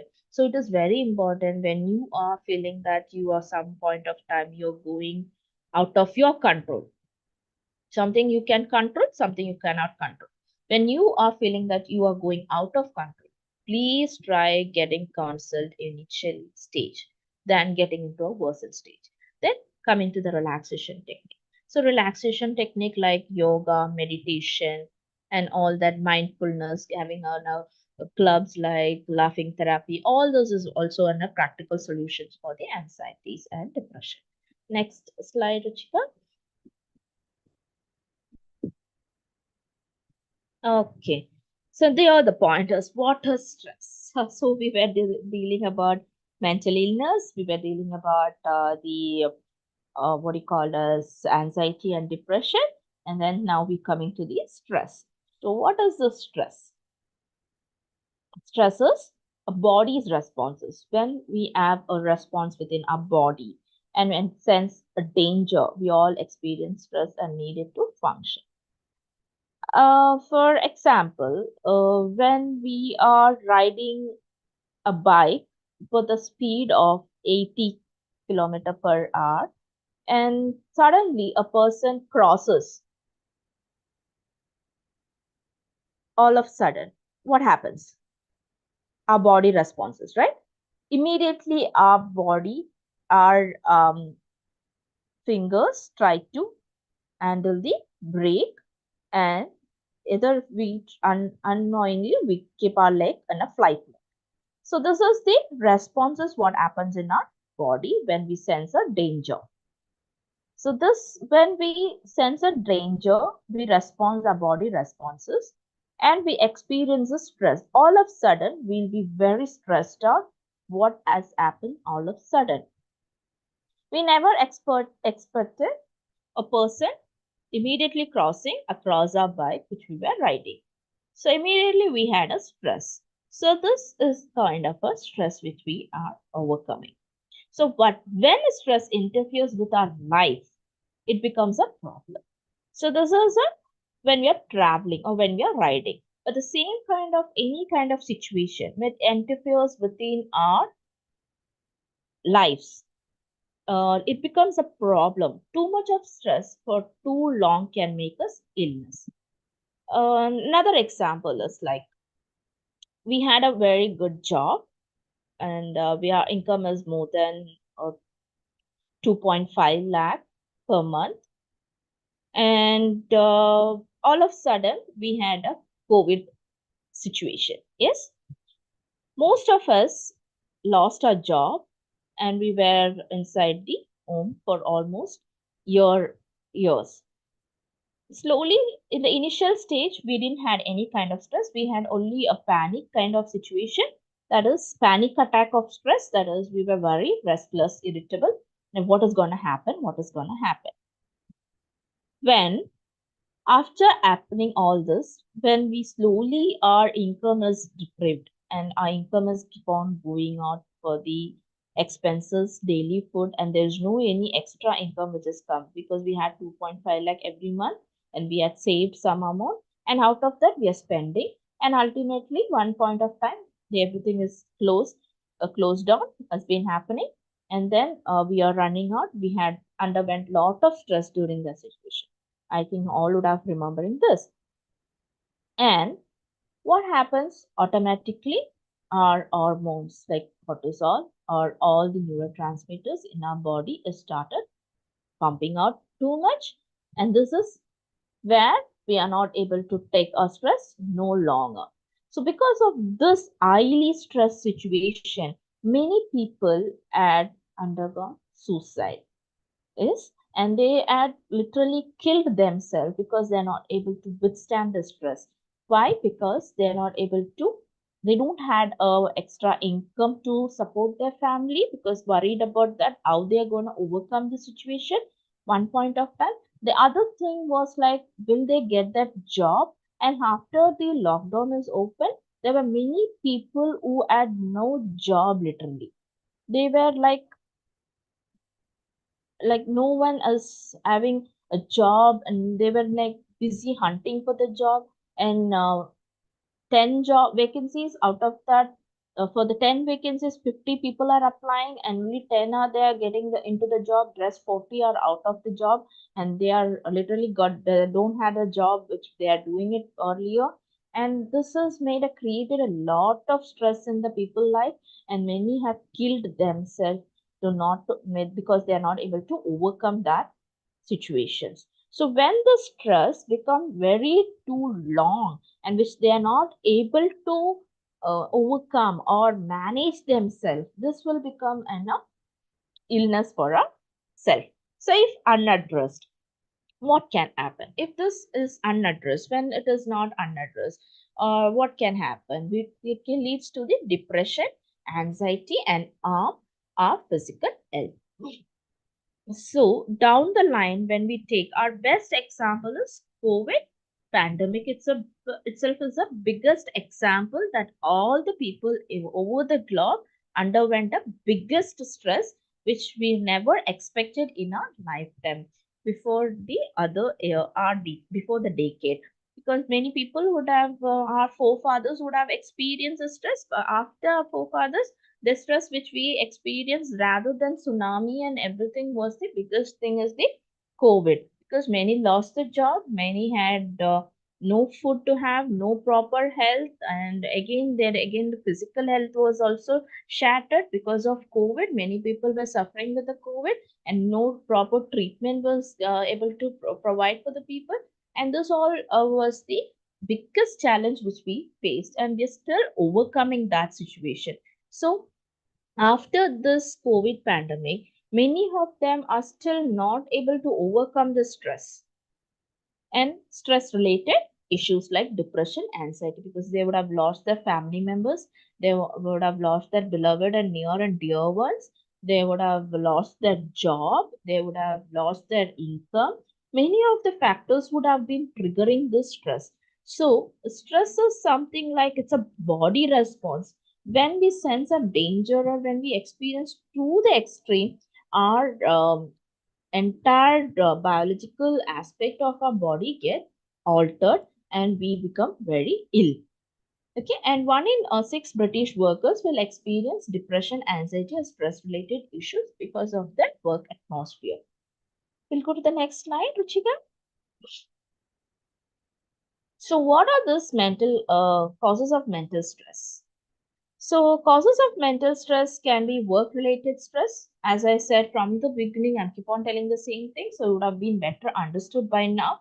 What is this work related stress? Overloading. Overloading. We are not able to do the job what we are able to do it.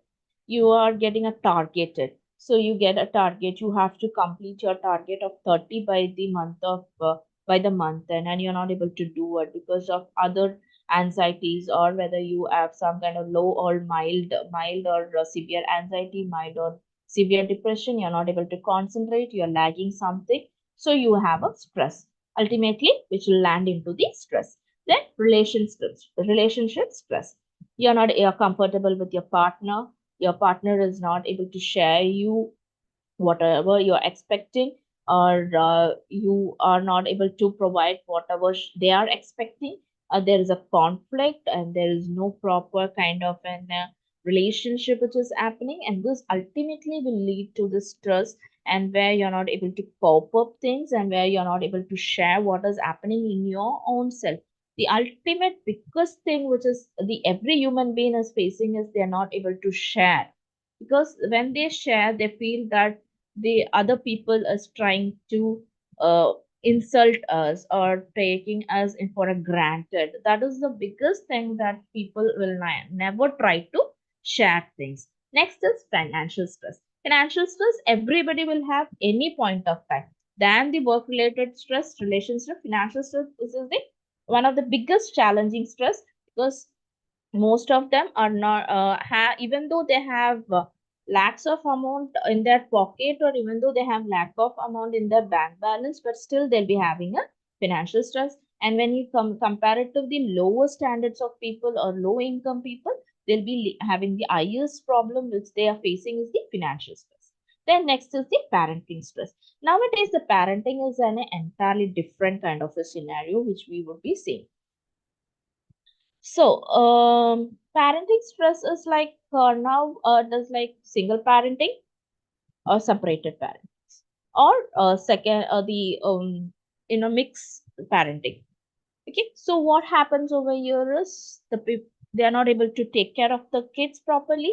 They're not able to build a proper relationship within the family or within the kids. So when we take it in our older ages, like in our Asian, I mean, in our parents' situations, how would have undergone all this stress? How would have they brought us so beautifully what we are standing? Have you ever thought about it? So that is how we are not able to cope up. Nowadays parents are very stressed because of the work related issues, because of the relationship, because of their financial stress. So what happens is ultimately they're not able to concentrate on their kids. They're not able to concentrate to bring up their kids. But earlier also they people had all this problem, but now the thing is like they are not able to concentrate because they are not spending, they're not sharing, they're not sharing things what is happening in their life.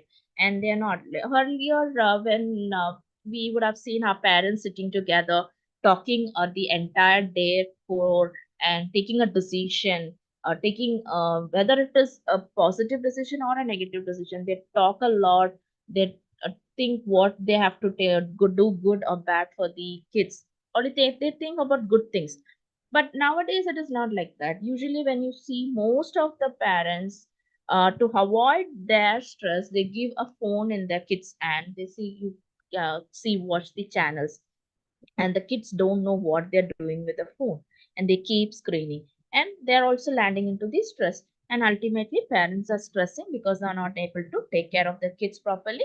And on one point of time the kids are entering into the different kind of issues like drug abuse or multiple behavioral disorders or attitude problem, anxiety problem, all those even the kids are facing. So when the parenting has not been done properly, when the parenting has having a lot of stress, when the parents are having a lot of stress, when the parents are undergoing a lot of stress like single parent or the separated ones, this ultimately have an impact on the kids. Next is the health stress.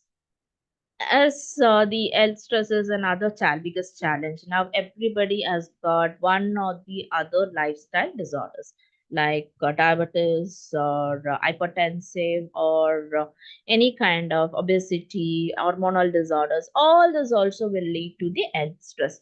They keep telling because we once the health stress is there, they have this financial stress, and they land up into the work related stress and relation stress. And all this will make the life changes. So, work related, relation, financial, parenting, health. All this will make into a life changing. That is, it will go into a roller coaster. So, we won't be able to handle this stress until and unless we find a solution for a particular situation. So, how do we do that? Next slide, Ruchika.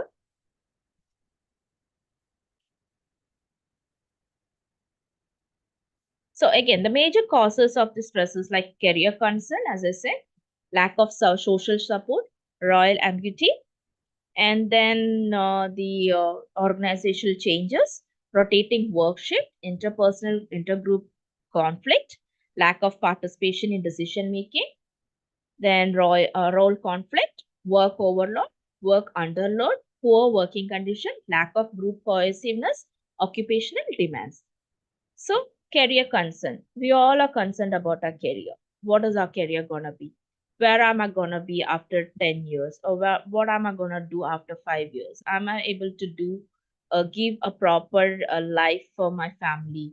Or am I able to build up my career? All we have this. So that will also leads to one of the stress. Lack of social support. We are not able to getting a proper social support because we are not sharing things. We are not able to share. We are only not we are only screening our share. Time we are sharing is only from the screens. Not we are not talking physically, or we are not talking to the people. We are not talking to our near ones and dear ones. We are not sharing what has happened every day. Role ambiguity and show organizational changes. We are changing from one place to another within a quite span of time, not sticking to the same organization for years together. We are just changing from one organization to another organization in a span of 1 year or within 3 years. It just says that at least for 3 years we have to stay in one organization to know, understand each and every situation, how to overcome, then get changed to another organization. And some people try to change their organization because of the stress, over stress. They say that I'm stressed, I'm not able to overcome the stress. They immediately change within 6 months period, 1 year period. What happens? Again, the next organization will have the same kind of an stress. Again, they'll be having the same kind of an problem. So we feel that here it is good, but when we go to the opposite side, there also we feel the same thing. Whether it is here or there, wherever we have to stick on to one place and overcome the challenges. That is how we come overcome the stresses. And then rotating work shifts. When we have a work shifts rotating, we are losing our sleep, we are losing our entire happiness in our family, and this also leads to one of the stress. And intrapersonal and intra-group conflict. When we have a conflict between a group or intrapersonally, that leads to the stress. And work overload, work underload, poor working condition, lack of group cohesiveness, occupational demands. All this has been understood. I think all this will lead to the major leads to the stresses. Ruchika, next slide. So negative stress at work. When they took a research and conducted a survey in Jan 2023 and differences between Jan 2022, workload was highest stress which led to the stress at work. So workload, so demanding from the employers, demands from the employers where the employees are not able to provide maximum, and that is was the highest in Jan 23 and Jan 22, and only a slight of 3% has been reduced. And the least of the stress, negative stresses like bullying. Bullying is very least and comparatively than the workload. The other is like minimal, somewhere around uh, 10 to 50, within 50 or 40 percentage. So all about stresses. According to the American Institute of Stress, 33% of people report feeling extremely stressed, and 48% of people report they have trouble sleeping because of stress.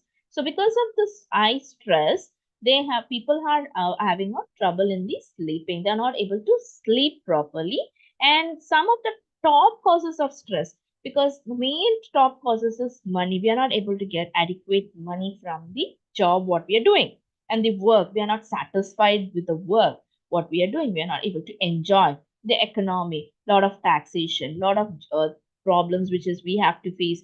The whatever money we are gaining from the job, we have to shell it out for the other groceries, or it is not like olden ages is less money, we get less money, we have only less money, less amount to be spent it for the groceries. It is not nowadays, it is not like that. When you take 500 to a grocery shop, we will be expecting a bill around 1000 rupees. So this is happened. So this is the economy which we are shelling out. It is not getting manageable, it is not getting balanced out. And then family responsibilities, we have lot of responsibilities over the globe. We have responsibilities equally to the family and relationship, personal health issues. Because of this stress increase, we'll be having the underlying disease conditions, and that leads to the personal health issues. Housing cost, job stability. No one has got a job stability. Today we are in the good position. The next moment we can we will be able to quit our job, or they'll be thrown, or we will be thrown out of them the job. So this is the no job stability. Personal safety is very one of the most important thing which leads to the stress. And 80% of report feeling less stress because of feeling stressed because of work. Sorry, 80% of reports says that because of the work they are stressed out, and 73 people percentage of people says that it impacts their mental health, and 51% of people says that the stress is because of the crime violence. Okay, so this is about the survey which has been conducted by the Americans. So now, by now, you would have understood what is stress and what is the main top causes of stress. One is money, work, economy, family relationship, personal health issues, housing costs, job stability, and personal safety. Next slide, Ruchika. So, how to manage stress? Time stress, anticipatory stress, situational stress, encounter stress.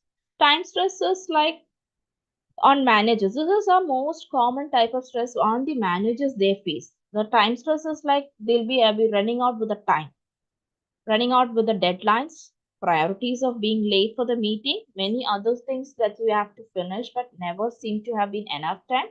Then anticipatory stress, like worrying about future events such as upcoming board meeting, public speeches, Whether to give up, not to give up, is that a worry or something will go wrong? All this will be the stresses built on a manager of any position, anything, whether healthcare professional or the general, or it is a overall general thing which we all have on a higher officials stress. Then situational stress, worrying about scary situation that you have no control over. You can't control any kind of situational stress can happen.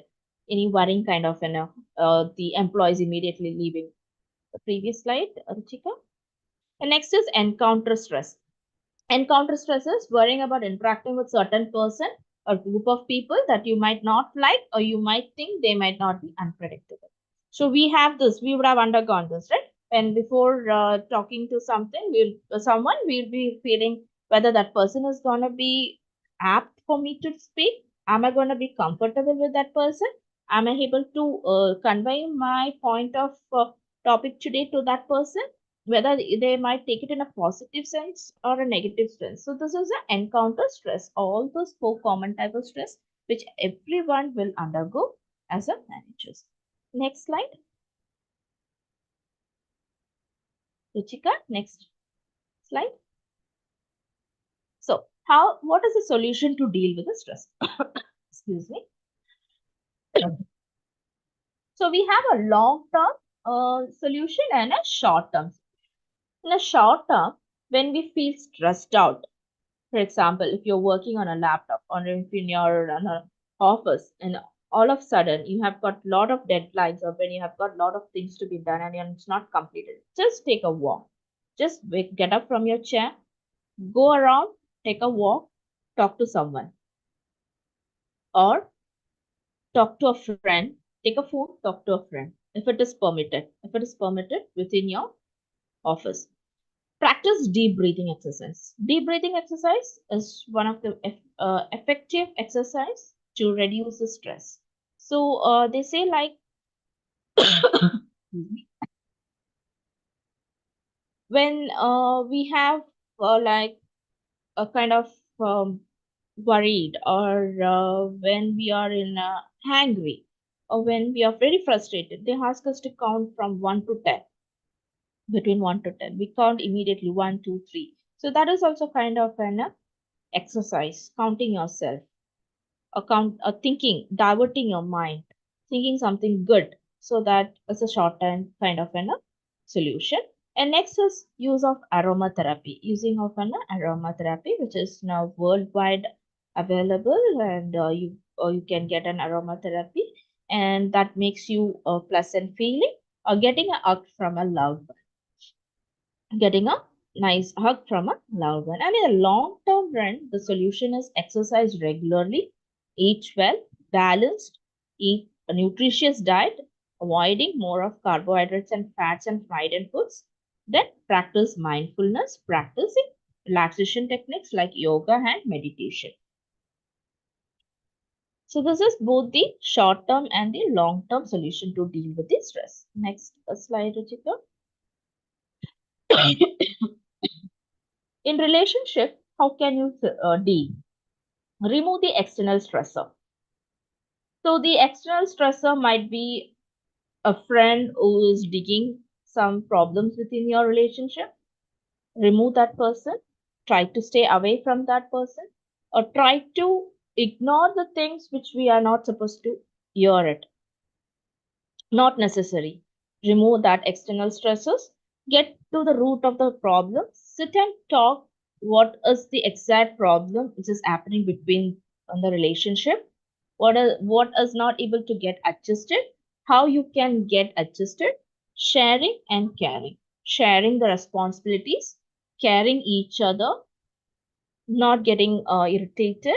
At the same time, both the person in a relationship should understand how to build a proper relationship, care each other, share the responsibilities, and so that it can be worked out well. Same time for yourself, that is spending more of time among your relation,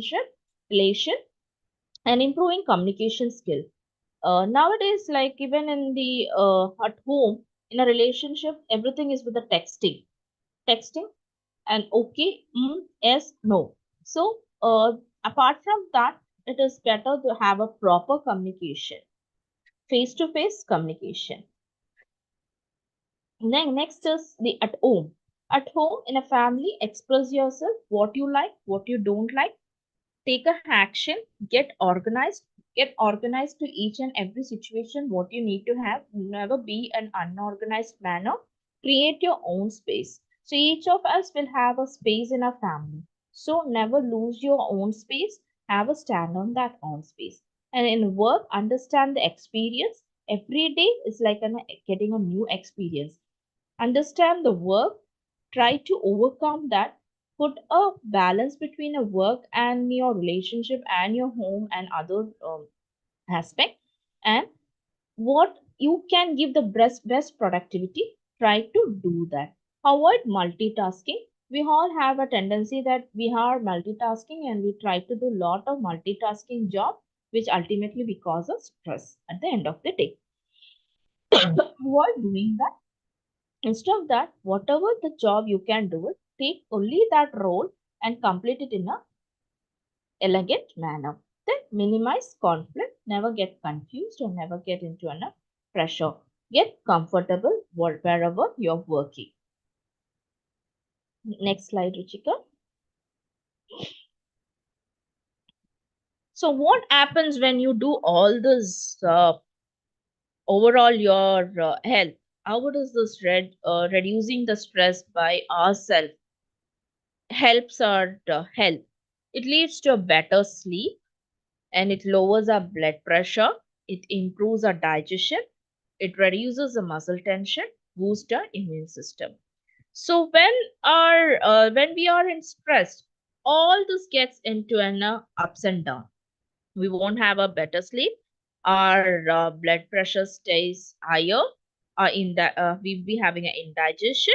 We'll be having a increased muscle tension, will be having a bad immune system. So when we overcome the reducing stresses by having a proper communication, by having getting not getting into a multitasking, by having a proper space, creating your own space, and by doing all the smaller kind of in a solution, we'll be having a better sleep. We'll overcome the lower. We'll have a proper blood pressure. Our digestion starts improving. Our muscle tension starts reducing, and boosts our immune system. Ruchika.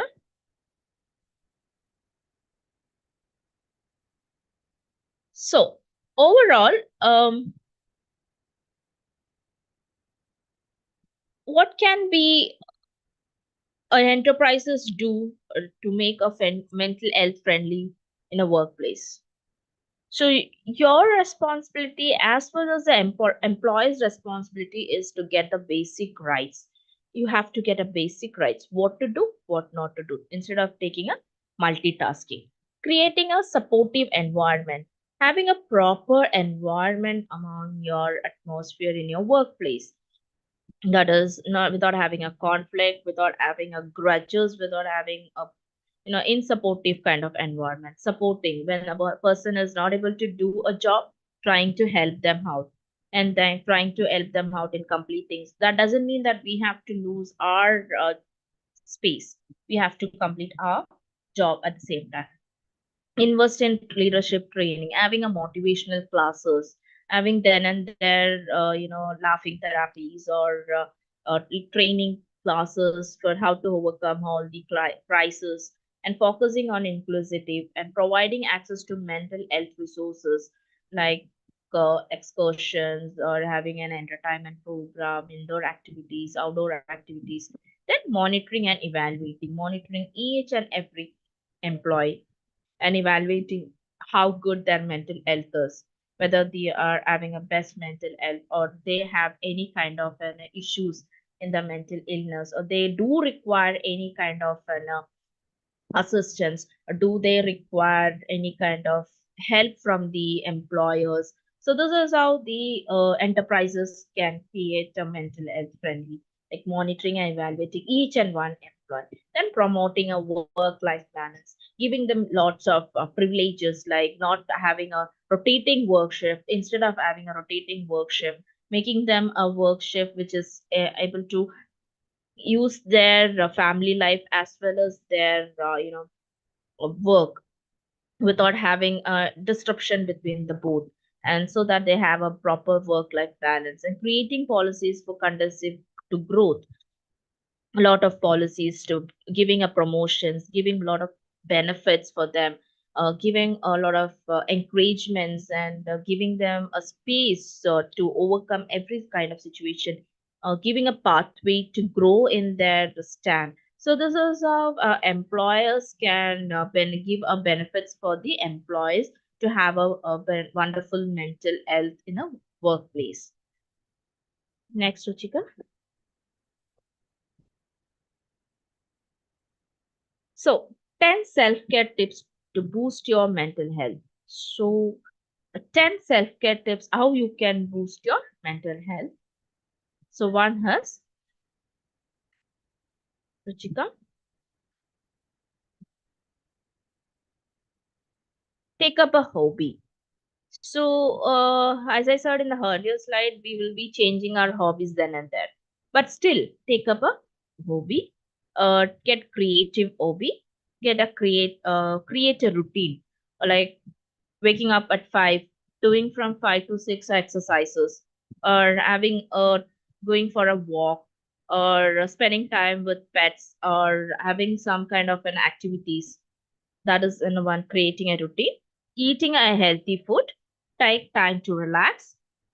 You're working 365 days, need not to work for 365 days. 7 days in a week, you're working, work for 4 days in a week, take another 3 days rest, or take a time to relax. That's how you take time to relax. Spend time outdoors instead of sitting inside the home and spending time to relax. Go outdoor, explore things, explore the world, because world is very beautiful and it's mesmerizing. Understand what are the new things, new places around, and get involved in them, and get connected with friends, not only the friends, with others wherever you are seeing, get socialized with them, but make sure you are standing on a safer zone. Don't get involved in the other activities, like getting connected with others might lead to other issues also, as we don't know what we are going to land up.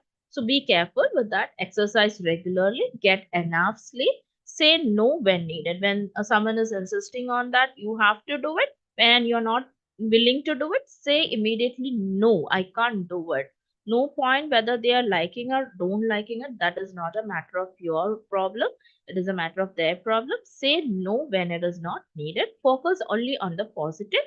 Never take a negative thoughts saying that I can't do it. Always think it in a positive manner. Say that I can do it and I will do it. So that is how your positive uh, happiness should be being surrounded with this. So these are the 10 self-care tips to boost your mental health. Ruchika, next one.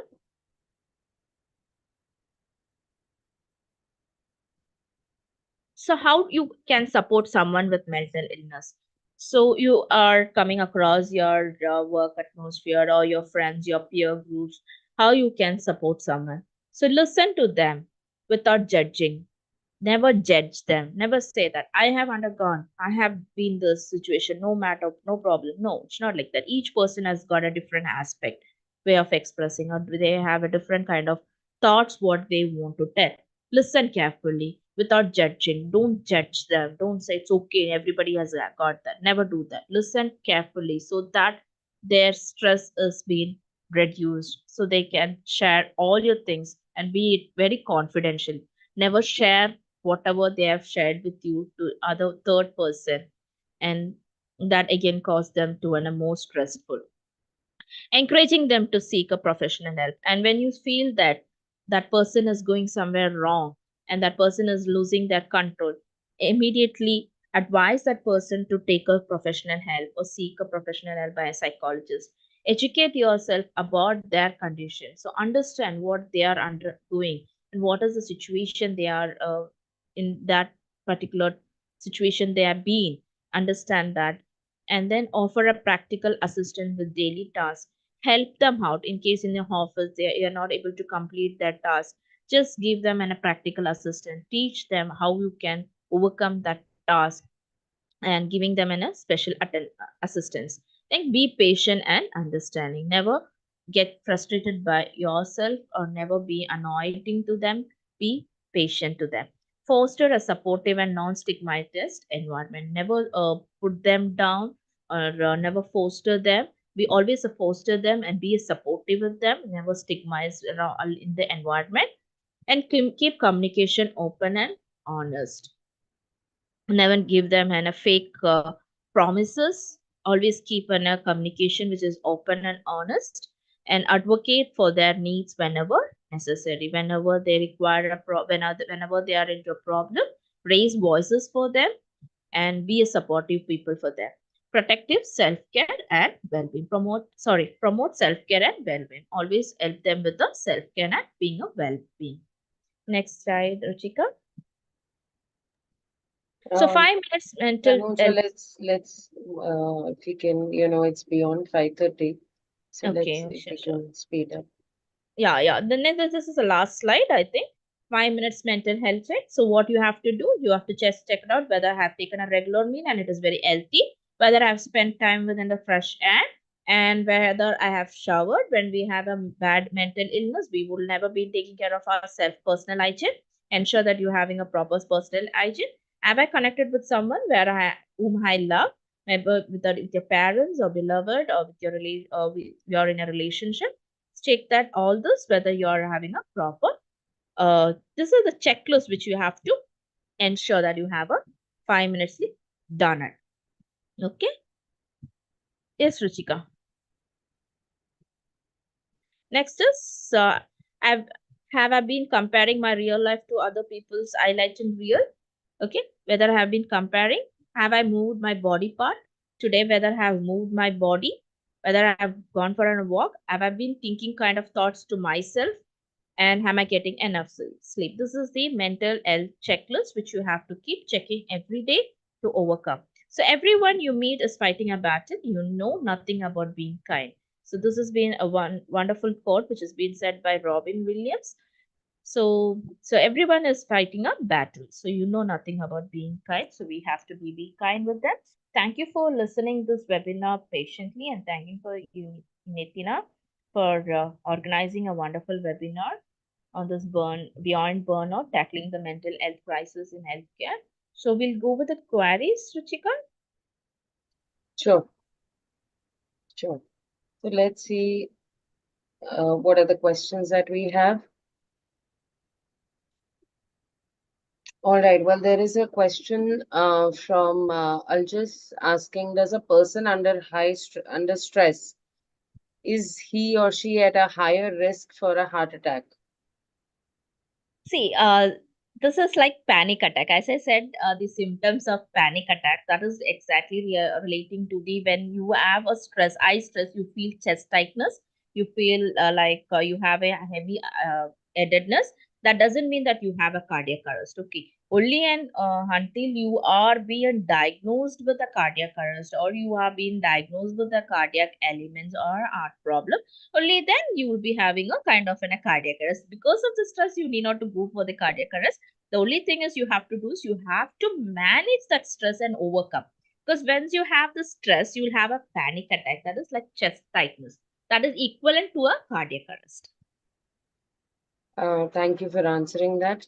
Now, the next question is, can isolation such as quarantine be a way of treating certain patients and diseases? Come again. Can isolation such as quarantine be a way of treating certain patients and diseases? So quarantine is only for in case if it has to be isolated, only then we give a quarantine, not for everybody. In case of mental illness, stress, anxiety, and depression, it doesn't mean that you have to quarantine or you have to keep that person isolation. So what we have to do in this kind of situation, we are mainly talking about anxiety, depression, and stress. So in this situation, we highlight that we have to socialize them instead of putting them into quarantine or isolation. Quarantine and isolation we have already undergone. That is the reason we are all are under stress. That is during the COVID. So we need not to have a quarantine and isolation for this kind of illness. All right. One last question, Pranuja, by Saman Khalid, he wants to know that he's a student and he's struggling in his studies. So is it normal or is it possible that he's an ADHD and he didn't know until now? He is into ADHD. Yeah, that is what he's asking. Is it possible that I'm ADHD that I didn't know until now? Have you been diagnosed with this? No, I think he wanted to know if there is a If free he is, diagnosis available. okay. So there are many organizations, they are giving a free diagnosis. I don't know which part you are from. You would please inquire your government agencies over the health department agencies. They'll be providing a free counseling. So when you're not able to concentrate, that is because your anxiety. That I said in the previous when I was discussing, everybody will be having this anxiety when we are studying because we feel that we are not completing our task, we are not doing it, but the point of time you're completing, you need not to get so overwhelmed about your studies. Just relax and do your part well, and the rest will be done by your brain and your cognitive. So you need not to worry, and you're still worried about your stressful life, you better get counseled. So that doesn't mean that you have to not get counseled, because you might have many other queries inside your brain which you are not able to share it right now. So it is better that you visit a psychologist and get treated immediately. Well, on that note, Pranuja, thank you so much for the wonderful insight. It was an eye-opener, to hear from you. So thank you very much, and thank you everyone for joining us in this in the webinar. Thank you everyone, and you all asking the questions. Yes, you will all get certificates on your registered email ID. You will get the links. And quickly, Pranuja, if we can, I would like to share a small PPT on Uni Athena. So just to let you all know, please do visit our website. We have a variety of courses. We've got short courses. We've got master courses. We were established, Uni Athena Global Education was established in 2019, and we are an edtech company headquartered in UK. We have 400 plus courses on our website, so please do take a look. We have our partners from UCAM, Acacia, Abate, GMU University, CMI, CIQ. As I mentioned, we offer a variety of academic and short courses, which cater to various, demands depending upon your background, your experience. Please do visit our website. We have flexible payment. We are 100% online. Everything's on the portal. It is self-paced. We are an accredited university partner, and we have a personal tutor connect available for all our learners. Well, our course delivery is 100% online and it is bite-sized, so it's easy to understand and retain. We have a video tutorial available on the website. We have essential readings to help one complete the course. This is how the portal looks like. If, please do visit our website and take a look at the various courses.